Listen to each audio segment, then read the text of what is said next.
Maharashtra education सोसायटीच्या आबासाहेब गरवारे महाविद्यालयाच्या वृत्तपत्रविद्या आणि जनसंज्ञापन विभागाच्या संवाद न्यूजमध्ये मी देवप्रिया आपले स्वागत करते.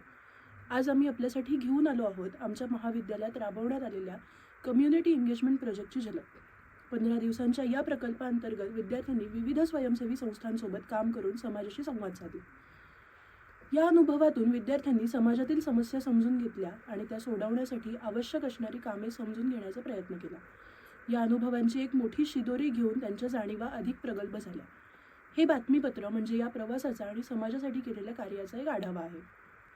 आता आपण समाजबंध या स्वयंसेवी संस्थेची व विद्यार्थ्यांनी केलेल्या कामाची माहिती घेऊ.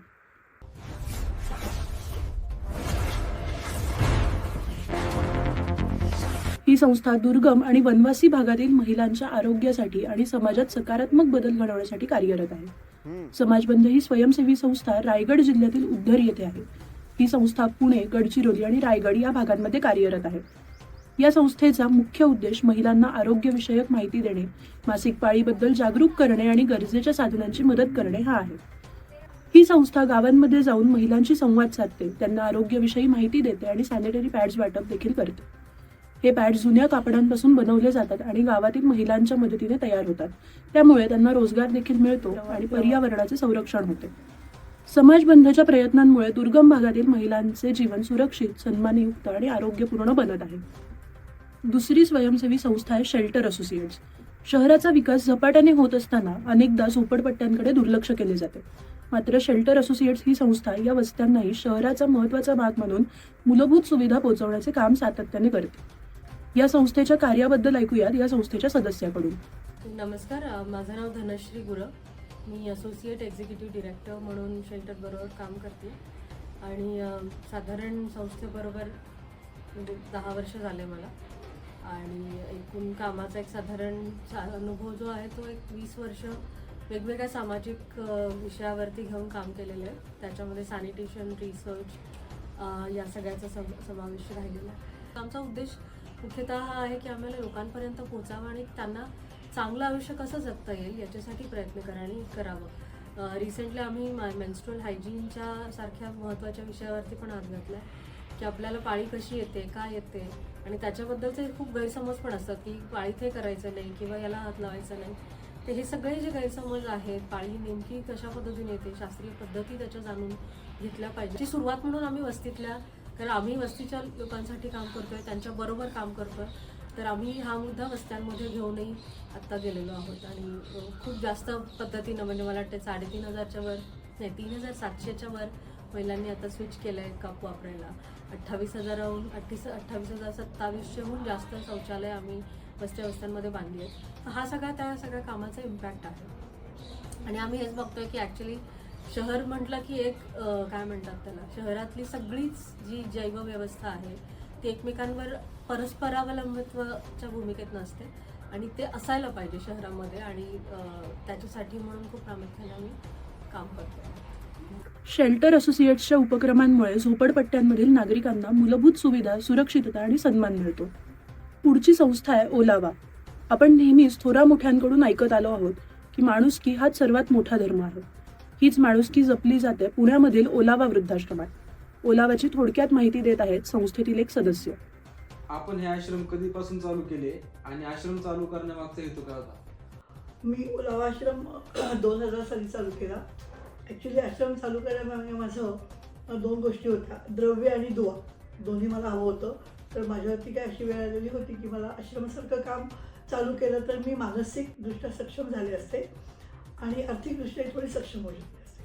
म्हणून मी आर्थिक मिडल क्लास लोकांसाठी हा आश्रम सुरू केला 2000 साली. वृद्धाश्रमाबद्दल तुमचा एक सकारात्मक संदेश काय असेल? आधी वृद्धाश्रमाकडे नकारात्मक बघणं सोडून द्या. कारण तुम्ही जे काही सोशल मीडिया आणि पिक्चर भगवानसारखे जे पिक्चर येतात त्याच्यामध्ये जे काही वृद्धाचं चित्रीकरण दाखवतात किंवा वृद्धाश्रमात लोकांना टाकून देतात, तर असं नाही आहे. वृद्धाश्रमाने तुम्ही अशा सकारात्मकतेने बघा की ही काळाची गरज आहे, पण तो वृद्धाश्रम कसा असावा याच्याबद्दल मी तरुणांना असं सांगेन की आश्रमामध्ये महत्त्वाची गोष्ट आहे प्रेम.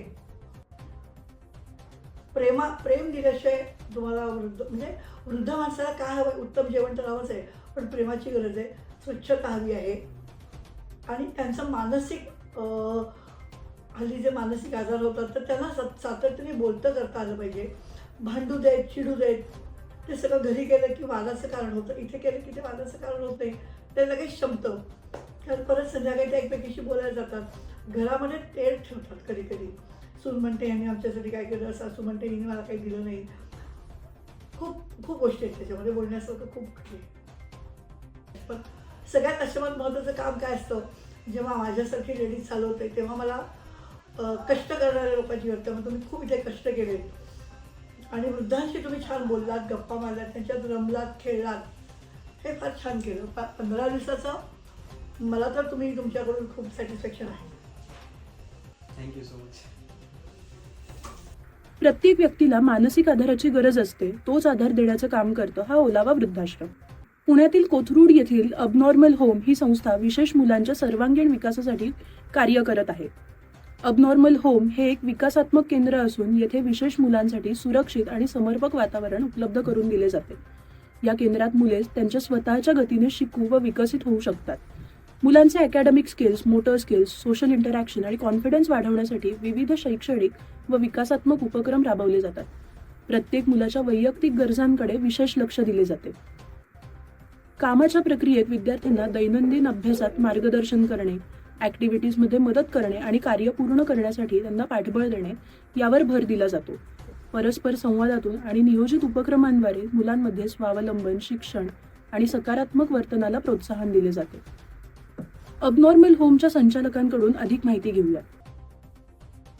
नमस्कार, मी किशोरी पाठक, अबनॉर्मल होमची संचालिका. अबनॉर्मल होम हे विशेष मुलांचं रिहॅबिलिटेशन सेंटर गांधी भवन कोथरूड येथे 2012 पासून कार्यरत. आमच्याकडे learning disability, intellectual disability, autism, ADHD, cerebral palsy, down syndrome अशा वेगवेगळ्या डिसॅबिलिटीची मुलं आहेत. या सगळ्या मुलांच्या विकासासाठीचं काम अबनॉर्मल होम करतो. यामध्ये सगळ्यात महत्वाची थेअरी जी वापरली जाते ती म्हणजे मल्टिपल इंटेलिजन्स थेअरी. म्हणजे ज्या मुलामध्ये जी चांगली गोष्ट आहे ती डेव्हलप करणं किंवा त्यामध्ये त्या मुलाला ट्रेन करणं, असं काम अबनॉर्मल होम करतं. अशा पद्धतीने काम केल्यास दिव्यांग मूल सक्षम होण्यासाठी नक्कीच फायदा होतो. असं काम आम्ही गेले 12-13 वर्ष करतो आहोत. मी तुम्हा सगळ्यांना विनंती करेन की नक्की एकदा आमच्या संस्थेला भेट द्या. धन्यवाद. विशेष मुलांना सक्षम आणि अधिक स्वावलंबी जीवनाकडे नेण्यासाठी अबनॉर्मल होम ही संस्था महत्त्वपूर्ण भूमिका बजावत आहे. या बातमीपत्राच्या दुसऱ्या भागात पुढील आठवड्यात जाणून घेऊयात इतर स्वयंसेवी संस्थांबाबत. तोपर्यंत स्टे ट्यून आणि आमच्या चॅनलला लाईक आणि सबस्क्राईब करा. संवाद न्यूज.